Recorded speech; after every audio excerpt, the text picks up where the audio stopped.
Salut à tous, c'est Sully Perfecten, j'espère que vous allez bien. Voici comme prévu la review de Crown Jewel qui s'est tenue donc hier en fin d'après-midi. Donc on va faire une review dans l'ordre. On va commencer directement par le kick-off entre Rusev et Nakamura. Donc match qui a été annoncé très tardivement, juste la veille, devant une foule qui était justement pas très nombreuse à ce moment-là, probablement la prière qui n'était pas encore terminée. Rusev qui a quand même bénéficié de quelques Rusev Day, donc qui était quand même un peu over. 9 minutes 30 exactement d'un match plutôt, je dirais, agréable, équilibré. Rusev a bien paru quand même dans ce match. Le tournant du match, c'est quand Rusev a voulu retenter l'accolade, puisqu'il l'avait tenté une première fois.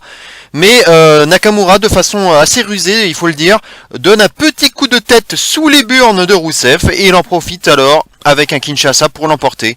Donc pas de surprise, bien évidemment. Rollins, Nakamura était de toute façon prévu au Survivor Series, même si ça n'avait pas été annoncé officiellement par la WWE, mais on savait que ça allait avoir lieu. Donc absolument pas de surprise. Et puis voilà, pas de changement de titre dans les live shows, on connaît les bails. Et en plus, c'était un kick-off, donc encore moins de chances pour que cela arrive. Ma note, 2 étoiles et demie. Dans un match donc de relativement court et sans grand intérêt globalement, mais qui se laissait regarder, un Rusev quand même globalement protégé et qui n'a pas été mal du tout quand même dans ce match. Match suivant, donc on va commencer par la main card, enfin la carte principale, oui, avec donc la fameuse World Cup, hein. Il fallait commencer quand même par la World Cup, hein, parce qu'il y avait beaucoup de matchs. Mysterio contre Orton, donc on a commencé par SmackDown, 5 minutes 28 seulement, match très court.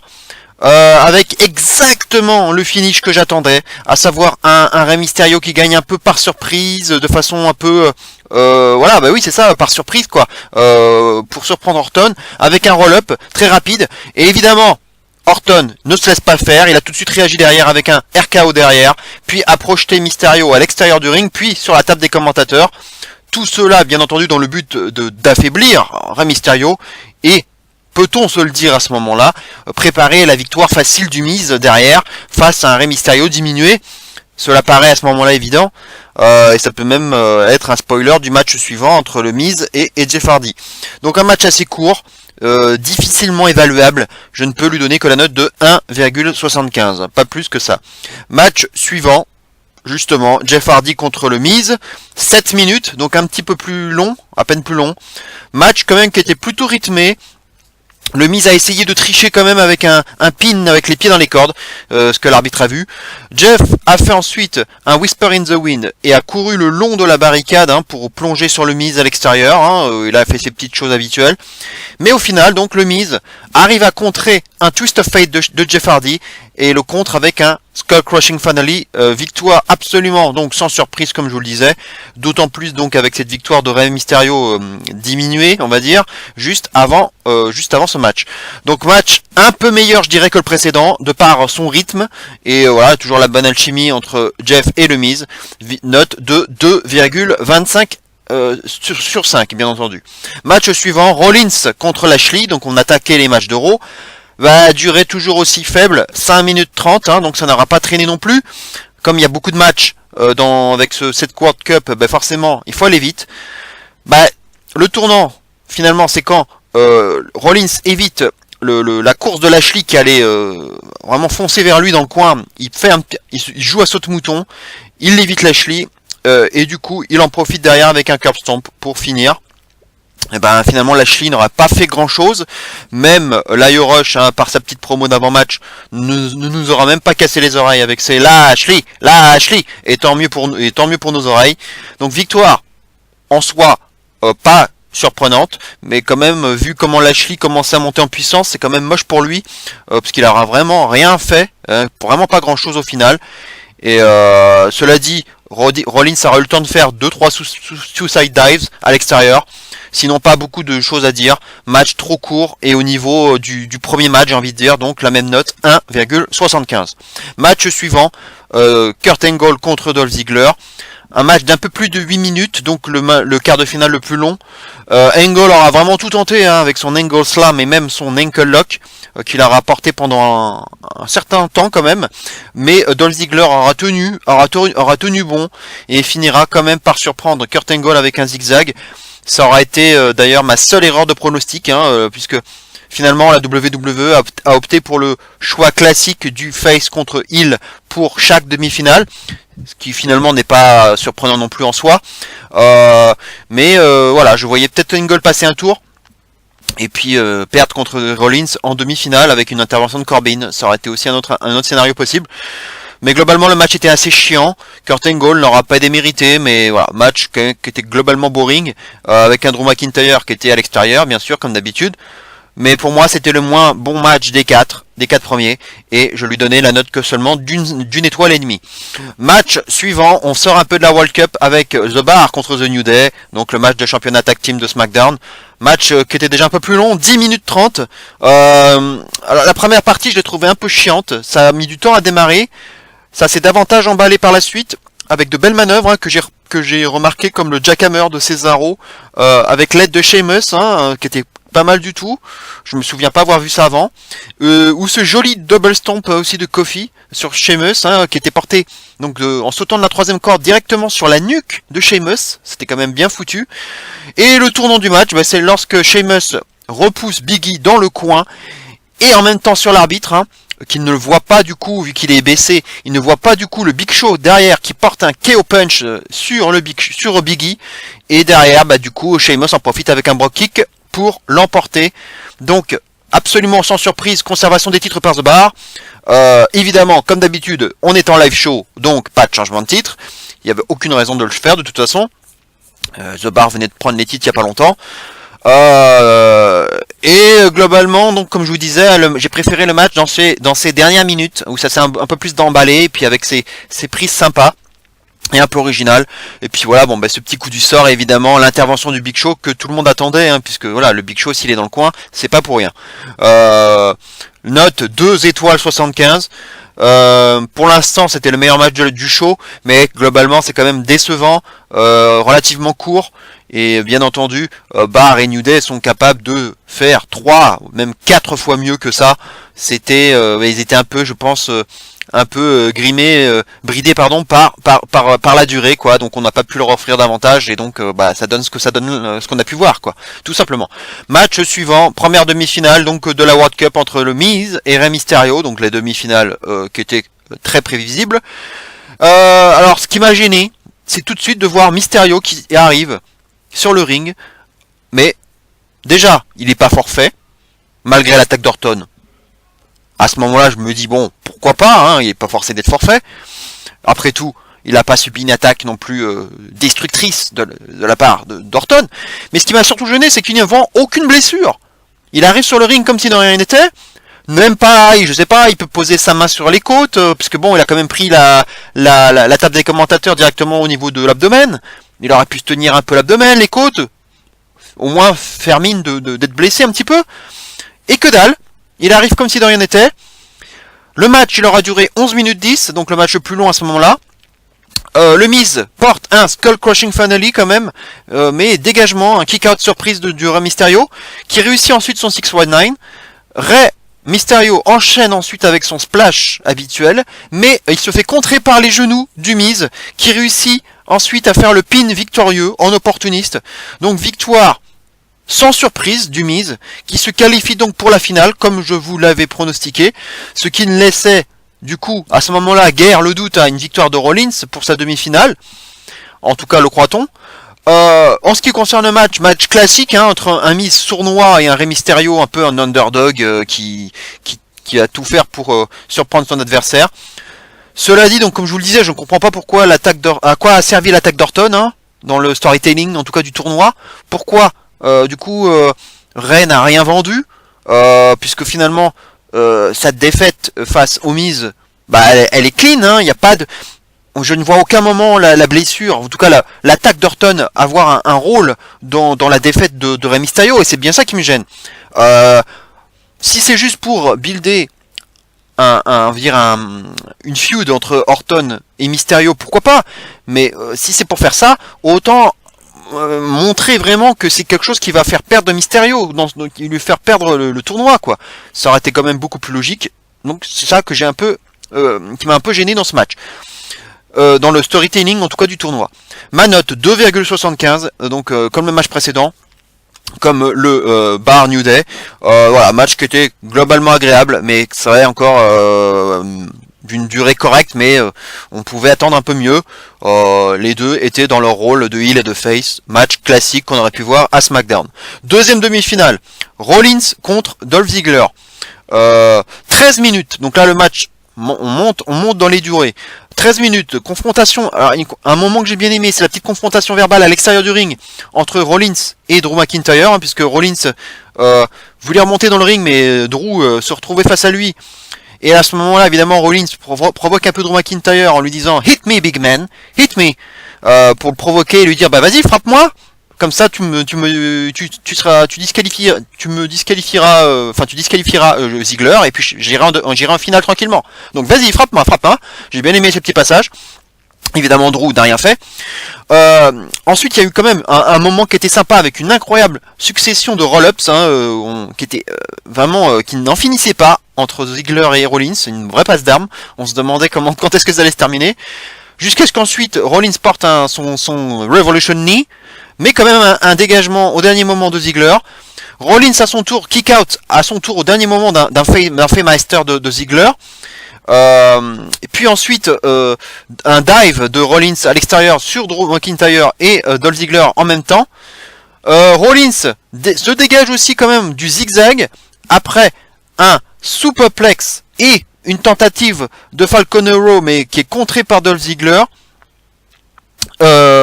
Mais au final, Rollins porte un nouveau dive sur Drew McIntyre, monte sur la troisième corde, mais Drew se relève immédiatement et pousse Rollins, donc il fait une espèce de splash dans le vide, et du coup ça profite à Ziggler qui porte à ce moment-là un super kick pour l'emporter. Donc là c'est quand même l'énorme cote, il faut le dire. Qui aurait cru que Dolph Ziggler allait arriver en finale, surtout qu'on a du coup un Miz contre Ziggler, donc une finale 100% heel, ce qui est quand même étonnant de la part de la WWE de nous faire ça. On comprendra un petit peu plus après pourquoi. En tout cas voilà, victoire très très étonnante, et vraiment personne n'avait envisagé une telle finale, faut le reconnaître. Le match était de bonne qualité, je vous le dis tout de suite, c'était mon match préféré de la soirée. 3 étoiles, un quart. 3 étoiles, un quart. Pour moi, ce match a toujours une bonne alchimie entre les deux hommes qui se connaissent parfaitement. Et j'ai bien aimé le rythme. J'ai bien aimé voilà, le match était vraiment très très décent, j'ai envie de dire. Ce qui m'a un peu surpris, c'est l'absence d'Ambrose, qui était pourtant sur place en Arabie Saoudite, mais aucune intervention d'Ambrose, ni pendant, ni après le match. Je pensais même plutôt qu'il allait intervenir en finale pour coûter la victoire à Rollins, ou au pire l'attaquer après son match, et finalement Ambrose aura brillé par son absence. C'est très étonnant, hein, un peu comme la blessure de Ray. Je ne comprends pas trop le booking là, à ce niveau-là. Pourquoi est-ce qu'ils n'ont pas fait intervenir Ambrose? C'était le bon moment, c'était la bonne occasion, et puis encore plus si ça avait été en finale. Je ne comprends pas pourquoi ils ne l'ont pas fait. Bref. Match suivant, AJ Styles contre Samoa Joe pour le titre WWE. 11 minutes 10. Donc finalement une durée assez courte pour un AJ Joe.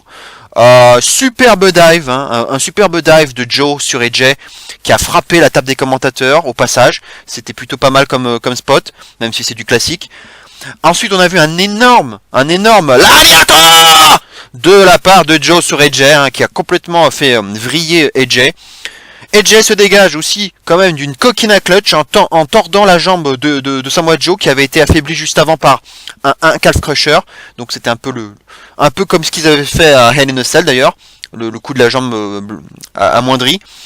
Et finalement, après un peu les kicks de la part d'AJ Styles, Phenomenal Forearm et victoire dans le plus grand des calmes d'AJ, sans résistance de Joe. Et voilà, comme je vous l'avais dit, bien sûr, malheureusement, victoire clean, c'est ce que je craignais, mais victoire clean d'AJ Styles. C'est quand même terrible pour Samoa Joe, hein, qui se fait mettre encore une fois à l'amende, à chaque fois par AJ. Même si on savait bien qu'il était là pour faire le bouche-trou, hein, à cause du refus de Bryan de venir en Arabie Saoudite, on le sait. Mais quand même, quelle façon de booker Samoa Joe, hein. Il avait quand même porté sur ses épaules la feud. C'était quand même bien sympa ce qu'il avait fait, hein. De jouer les mind gamers comme ça, le Oh Wendy, tout ce qu'il avait pu faire depuis 2 mois là. C'était quand même du bon boulot et il est jamais récompensé au final. Je trouve ça quand même bien dégueulasse et à chaque fois il se fait battre. Et tout ça, on peut le dire, on peut se dire quand même, tout ça pour que AJ Styles au final finisse par effacer CM Punk des tablettes, hein, comme pour le plus long règne de champion WWE de ces dernières années, quoi. C'est un peu de l'ère moderne, on va dire. C'est quand même un peu ça qui a un filigrane, quoi. Et on savait très bien, comme je vous disais à chaque fois, que un live show, aucun changement de titre n'est possible. Mais bon, ils auraient peut-être pu au moins protéger Joe d'une certaine façon. Mais là, se faire battre clean en 11 minutes, c'est dur. C'est dur pour Joe, c'est très dur. Et du coup, je me demande s'il va vraiment être champion de la WWE un jour, quoi. Vu le booking de Jay là, de Samoa Joe actuellement, je comprends pas trop ce qu'ils veulent faire avec lui. Sinon, le match était quand même globalement décevant. Il aurait pu aller bien plus loin, hein, par rapport à ce qu'on a pu voir sur 2-3 matchs entre eux. Là, c'était plutôt un match, on va dire, un match bonus par rapport à leur feud, pratiquement un match qui était pas canon, on va dire, dans la feud, parce que la feud était en fait en elle-même, elle était déjà terminée à Hell in a Cell, donc finalement c'est un match bonus, puisque c'était pas prévu que Joe soit là, donc c'est tout ce qu'on peut dire. Donc évidemment on pouvait pas avoir autre chose qu'une conservation du titre par AJ Styles, mais un match assez ordinaire, donc je donnais quand même la note de 3 étoiles, mais quand même globalement décevant. Match suivant, match entre Braun Strowman et Brock Lesnar pour le titre universel, rendu vacant bien entendu à cause de la leucémie de Roman Reigns. Baron Corbin se pointe d'abord pour présenter la ceinture, et là, à la surprise, il frappe Braun Strowman à la nuque avec la ceinture, il se casse. La cloche n'avait même pas encore sonné, et là, une fois que la cloche a sonné, directement, Brock Lesnar en profite avec un F5, mais Braun se dégage. Deuxième F5, mais à nouveau un dégagement de Braun. Troisième F5, troisième dégagement de Braun. Ce qui est quand même dingue, hein, quand on se souvient quand même qu'il avait suffi d'un seul F5 l'année dernière à No Mercy pour que Lesnar ne batte Braun, hein, on s'en souvient. Donc bref, c'est quand même la cohérence WWE, hein, bref. Braun ensuite est projeté à l'extérieur pour une sorte de F5, hein, on peut dire que c'est un peu un quatrième F5, mais à l'extérieur du ring. Mais Braun revient quand même maintenant sur le ring, et finalement, un cinquième F5 permettra à Lesnar de s'imposer. Absolument impensable. Le troll ultime de la part de Vince, et ben ça y est, il a eu lieu. Lesnar redevient champion. Finalement, la WWE semble avoir dirigé étonnamment Corbin vers Braun Strowman, plutôt que de continuer sa feud avec Kurt Angle. En tout cas, on a l'impression que c'est vers ça qu'on se dirige. Ça aura, on va dire, l'avantage d'éviter un premier sacre de Braun en Arabie Saoudite. Peut-être que c'est ça aussi l'idée, c'est de protéger ça et que ça a plus d'impact si ça a lieu aux États-Unis. Mais c'est quand même un choix assez surprenant, surtout que avec Drew McIntyre qui commençait à pousser à la porte et qui pouvait quand même lancer une feud intéressante, hein, pour le titre avec Braun. Et ben finalement, pour la deuxième année consécutive, on aura donc un Lesnar contre Styles au Survivor Series. C'est peut-être la seule logique de faire gagner Lesnar, afin d'avoir un duel heel versus face un peu plus traditionnel, et une revanche, un match revanche pour Styles, dans un match qui d'ailleurs avait été de mémoire le seul match que j'avais vraiment apprécié de la part de Lesnar en 1 contre 1 sur ces dernières années, parce que globalement les matchs de Lesnar en 1 contre 1, ils me font chier, c'est toujours des blagues, des grosses farces, à l'image de ce match d'ailleurs. Donc le Lesnar Styles peut être quand même pas mal, puisque Styles a toujours le chic pour sublimer ses adversaires, même ceux qui sont les moins excitants sur le ring. Donc j'attends de voir. La note, c'est difficile quoi. Une petite étoile 25. C'est difficile d'évaluer un match pareil, où Braun n'aura strictement rien fait, mais difficile de trouver crédible, hein, quand même, que Braun soit affaibli par un seul coup de ceinture, quand on connaît le bonhomme. Ça ressemble un peu à ce qu'on lui a réservé à WrestleMania, où il a pris 2 coups de chaise, 2 coups de mallette, et puis voilà, hop, il faisait dodo. Arrêtons, Braun, il lui suffit pas d'aussi peu pour le mettre KO. C'était n'importe quoi. Bref, là, un malheureux coup de ceinture pour l'ébranler, et puis pour qu'il ne réagisse pas une seule seconde dans le match. C'était grave abusé. Donc on se retape du Lesnar champion. Malheureusement, comme au Survivor Series, le titre universel ne sera pas défendu, donc il va falloir attendre au minimum TLC au mois de décembre, donc encore un gros mois, un mois et demi, voire un peu plus s'il faut attendre le Rumble, donc pour que Lesnar perde son titre éventuellement. Mais à l'heure actuelle, je ne vois que Braun de toute façon pour le faire, pour prendre ce titre, et je pense que c'est ça qu'ils attendent, donc c'est de reporter un peu donc le sacre de Braun, donc qu'il y ait lieu aux États-Unis. Et je pense que ça va bien finir par arriver parce qu'il le mérite tellement. Donc là, c'est encore à nouveau un porteur de ceinture temporaire qui va faire la jonction entre Reigns et Braun. Je pense que ça va se faire comme ça. Drew McIntyre, je pense qu'il va bien finir par feuder avec Braun pour la ceinture. Ça va arriver un peu plus tard. Peut-être pour WrestleMania, qui sait. Mais en tout cas, on va avoir encore un champion traditionnel. Un champion, pas traditionnel, mais un champion temporaire. Mais en part-timer, quoi, comme d'habitude. Donc il va faire un match à Survivor Series. J'espère un match à TLC. Et puis voilà, quoi. Mais c'est voilà. Qu'est-ce qu'on peut dire de plus? Voilà, c'est vendeur, Lesnar c'est vendeur, ça fait vibrer un peu les ratings. Voilà, c'est tout, et Vince l'a compris. Voilà, match vraiment oubliable, Match suivant, on va passer donc à la finale de la World Cup. Shane McMahon arrive d'abord, il est présent. On se souvient alors de ce qu'avait dit Shane, qui disait donc à SmackDown que si le perdant, le représentant de SmackDown en finale, perdait, il était viré et ne méritait plus d'appartenir à la branche bleue. L'arbitre étonnamment vire Drew McIntyre dès le début, avant même le début du match, ce qui peut paraître étonnant donc, mais quand même au moins ça mérite de permettre une finale plus juste, du moins a priori. Et là donc on a le Miz qui il n'attend pas. Il attaque Dolph Ziggler alors que la cloche n'a même pas sonné. Et là, le Miz veut récupérer Dolph Ziggler à l'extérieur. Et là, il se tord le genou. Il chancelle. Le Miz ne peut pas se relever. Shane alors vient le voir. Les arbitres arrivent, puisque l'arbitre principal demande aux referees d'arriver. Donc il s'amasse devant lui. Le Miz, on entend le Miz dire qu'il n'a jamais été blessé, qu'il n'abandonnera pas. Mais il n'arrive pas à se relever, et là à ce moment-là, Dolph Ziggler est déclaré vainqueur, donc best in the world on va dire, par forfait, mais bien entendu Shane ne baisse pas les bras et refuse cette décision. Il dit que c'est la finale, qu'il faut déterminer le best in the world, et là-dessus, que se passe-t-il? Shane il annonce qu'il prend la place du Miz, à la surprise générale, le gros troll.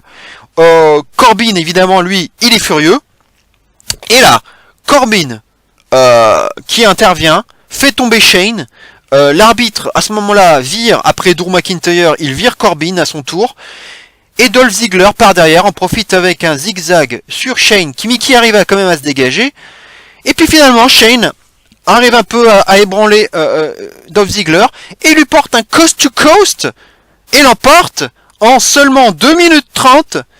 Absolument impensable, la surprise est énormissime. Shane McMahon, qui n'était même pas du tournoi, est déclaré le best in the world, le gros troll. Merci encore Vince, qui nous met bien sûr un gros troll à la face à la sauce McMahon. D'autant plus étonnant donc que ça ressemble en plus, c'est ça qui m'a surpris, ça ressemble plus à une manœuvre de heel de la part de Shane que d'une manœuvre de face. Et s'il y en a bien un qui pouvait faire ce genre de manœuvre, c'était plutôt Corbin. Et surtout pas Shane. À moins d'un heel turn de Shane, C'est pas impossible. Mais franchement, c'était plutôt à Corbin de faire ce genre de manœuvre. Et d'inverser les rôles. Par exemple, voilà, Dolph Ziggler qui se blesse. Et Corbin qui dit, je prends ta place. Et puis Corbin qui gagne. Voilà. Et qui devient best in the world. Pour un heel, c'était parfait. Surtout qu'on voyait que Corbin avait déjà aussi, quand on le voit avec la ceinture universelle, on sent qu'il est attiré par cette ceinture aussi. Il aime le prestige, il aime le pouvoir, il aime le fait d'être general manager. Bref, le fait d'être best in the world, ça aurait pu avoir du sens. Je pense que c'est quelque chose qui aurait pu l'intéresser. En tout cas, une kayfabe. Mais je comprends pas. Du coup, c'est Shane qui profite en heel de l'affaire. Alors évidemment, tout ça, c'est probablement pour lancer quelque chose, pour préparer quelque chose pour les Survivor Series, évidemment. Alors c'est vrai que je m'attendais pas du tout à ce scénario. Et puis, évidemment, si Shane McMahon perdait, vu le risque de licenciement que Shane avait évoqué, une défaite aurait été aussi intéressante quand même à voir. Si Shane avait perdu pour lui-même, il se serait auto-viré du coup. Ça aurait pu être drôle aussi. Mais évidemment, on a vu le Miz qui voulait pas abandonner, qui dit qu'il a jamais été blessé, etc. Donc forcément le Miz ne va pas aimer cette façon de faire. Et ça peut préparer du coup une feud entre Shane McMahon et le Miz, peut-être pour WrestleMania 35, avec, dans l'intervalle, un Shane et un Miz dans la même équipe pour représenter Team SmackDown au Survivor Series, avec l'un des deux, peut-être plutôt Shane, qui serait le capitaine, et pour affronter peut-être la Team Corbin, donc les deux GM entre guillemets, puisque normalement Shane n'est pas le GM, c'est Page, mais du coup on va dire le représentant quand même de SmackDown, l'un des dirigeants. Donc Team Shane contre Team Corbin pour faire un SmackDown versus Raw, ça me paraît très logique, avec un Miz dans l'équipe de Shane et qui vont probablement se chamailler, l'un provoquant l'élimination de l'autre. Ça se sent quand même pas mal, on le sent venir, et pour faire monter la hype pour peut-être un match entre Shane et le Miz à WrestleMania 35, ce qui mettrait du coup Daniel Bryan un peu sur le carreau. Peut-être sanctionné aussi par le fait qu'il n'ait pas voulu aller en Arabie Saoudite. Peut-être que du coup la feud entre le Miz et Daniel Bryan qu'on pensait durer, bah finalement elle est peut-être déjà terminée. Elle est peut-être déjà terminée, que Daniel Bryan se dirige vers autre chose, peut-être Samoa Joe ou autre, mais peut-être que les plans ont changé, comme dirait Dave Meltzer. Mais en tout cas, s'ils veulent faire un double turn, s'ils veulent faire un double turn à Shane et au Miz, ils pourraient pas s'y prendre mieux. Ils ne pourraient pas s'y prendre mieux, parce qu'on a l'impression que là, Shane est en train de tourner heel, avec cette victoire en opportuniste, et le Miz, qui était blessé, du coup, qui a pas pu participer, qui va forcément se plaindre de cette façon de faire, on pourrait presque se diriger vers un double turn. J'espère pas quand même, parce que le Miz face, ça serait quand même du gâchis. La note, c'est innotable. Je ne peux pas donner plus qu'un 0,25 à cette farce. C'est une véritable farce. Un gros coup de troll de la part de Vince McMahon, bien entendu. Pronostic absolument impensable. Personne n'a bien entendu pensé que Shane allait gagner. La grosse blague. Mais j'ai quand même hâte de voir ce que ça va donner par la suite. Mais évidemment, on prépare les Survivor Series à n'en pas douter. On termine maintenant avec ce qui était évidemment prévisible, le main event entre la D-Generation X et les Brothers of Destruction. 28 minutes. Ça vous dit ça vous rappelle rien, 28 minutes? Et oui, c'était la durée de Super Showdown. Donc on nous refait le coup du match interminable entre les 4 papis. Encore pire, déjà qu'on nous avait infligé deux papis 28 minutes. Là, on nous inflige 4 papis pendant 28 minutes, quoi. C'est le calice jusqu'à la lie. Taker, on le voit, n'arrive pas à porter un choc slam à HBK. HBK qui est sur la table des commentateurs, empêché par du coup il ne peut pas être du coup choc slamé sur la table des commentateurs puisque Triple H prend les pieds de Michaels. Là-dessus du gros n'importe quoi avec Triple H qui projette Taker de façon bizarre contre la barricade. Là-dessus, on aura appris que finalement Triple H sera blessé juste avant lors d'une projection contre justement puisqu'il va devoir même se faire opérer puisqu'il a été blessé lors du match au muscle pectoral droit. Il devrait a priori être absent des rings pendant 6 mois, ce qui est pas plus mal comme ça. Comme ça, au moins on le verra pas a priori à WrestleMania, parce que là de toute façon c'est plus possible. Sur un ring là, il a vraiment plus d'intérêt à le voir. Bref. Kane porte un choc slam à Triple H sur la table des commentateurs juste après, qui s'écroule enfin. Michaels est guillotiné par Taker avec un leg drop sur l'apron du ring, donc vintage Taker. Kane, alors là c'était le moment marrant, Kane qui perd son masque sur une droite de HBK, c'était évidemment pas prévu, c'était un gros botch. Et là-dessus, HBK porte son double moonsault à l'extérieur, directement sur les 2 Brothers of Destruction. Donc là, c'est là qu'on voit Kane, qui rapidement a remis son masque en scred, ce qui confirme bien entendu que c'était un gros botch, que c'était la grosse blague. qu'on reverra dans Botchamania forcément. Mais on avait déjà vu le visage de Kane juste avant, donc c'était drôle. Et c'est là qu'on se dit, oh my god, Kane est chauve en réalité, c'était pas ses vrais cheveux. Oh mon dieu. Bref, Taker se prend ensuite un pedigree de la part de Triple H, qui était pas beau à voir. Puis Taker réplique avec un Hell's Gate sur Triple H. HBK porte un switching music sur Kane, qui retombe alors sur Taker, ce qui brise involontairement le Hell's Gate. Les 4 hommes sont à terre. Double tentative à ce moment-là de Tombstone Piledriver des Brothers of Destruction simultanément, mais aveuglement de la part de Michaels sur Kane. Michaels porte alors un super kick sur Taker, puis sur Kane, et pedigree dégueulasse, vraiment dégueulasse de la part de Triple H sur Kane, qui était donc blessé, donc on va dire que ça peut se comprendre, mais c'est vrai qu'il était vraiment dégueulasse ce pedigree. Et puis victoire, donc victoire des Brothers of Destruction, victoire pardon de la DX sans véritable surprise, avec Kane donc qui prend le pin comme on pouvait s'y attendre, c'est ce que je vous avais dit dans les pronostics hier, il était là pour ça. Donc 28 minutes comme un Super Showdown, donc c'est vraiment la grosse blague. Même constat, ensuite on rend l'antenne tout de suite après, et voilà, terminé. Voilà quoi, alors je donne 2,75 pour l'effort, je suis généreux, je suis comme en Australie. Généreux encore avec ce match. HBK, on va dire, a été le moins pire sur le ring malgré ses 8 ans d'absence. Ce qui est même étonnant à dire. Il a fait 2-3 trucs corrects, notamment ce moonsault, ses switching music, ses sauts carpés, voilà, on a retrouvé 2-3 petites choses qui nous ont fait rêver à l'époque. Mais c'est quand même dur de le voir comme ça, un peu amaigri, affaibli et chauve. C'est dur de le voir comme ça. Il a quand même dit en interview après le match qu'il ne reviendrait pas sur le ring, que c'était dur pour son corps après 8 ans d'absence et qu'il va revenir à une vie normale et qu'il est content que cela soit quand même terminé. Alors, est-ce que c'est pas quelque chose pour couvrir un dernier match à WrestleMania 35 contre Taker, ce que quand même beaucoup de gens pensent? À voir, mais c'est vrai que Michaels a l'air quand même d'en avoir terminé avec la lutte. À voir quand même par la suite. Comme je vous disais, donc Triple H est blessé, donc ça a laissé quand même des traces, mais c'est vrai que c'était dur à voir ce match, beaucoup trop long, encore dans l'overbooking. Certes, il y a 2-3 spots encore avec la table détruite, des botches, des papilles qui se meuvent sur le ring. C'est dur à voir ce match. C'est beaucoup trop long. Et finalement, donc c'est encore le clan DX qui l'emporte. Donc après la victoire de Taker en Australie, la victoire de la DX. Qu'est-ce qu'on fait derrière? Taker n'a pas pris le pin, donc ça le protège. Donc on peut se dire peut-être que du coup, Taker va quand même avoir un dernier match. Donc ça ne peut être a priori que contre Michaels. De toute façon, Triple H, il est hors course. On sait qu'il est blessé pour 6 mois minimum. Donc Michaels, Taker, on sent que ça va arriver. Même si malgré tout ce que dit Michaels, ça semble quand même bien parti. On va bien voir ce que ça va donner.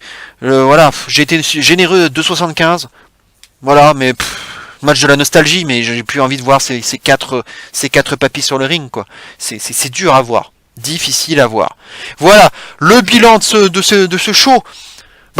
Ce qui était drôle, c'est que la WWE a tout fait pour nous faire croire que c'était un show aux États-Unis, que c'était pas un show en Arabie Saoudite. Déjà, à aucun moment les mots Saudi Arabia n'ont été prononcés durant ce show. Jamais, ni par les commentateurs, ni par Hulk Hogan, dont je n'ai pas parlé, qui a été le guest host, qui est arrivé et qui a vraiment fait un discours absolument classique. Let me tell you something, brother. Et voilà, un discours absolument classique. Aucune mention de Saudi Arabia, absolument rien.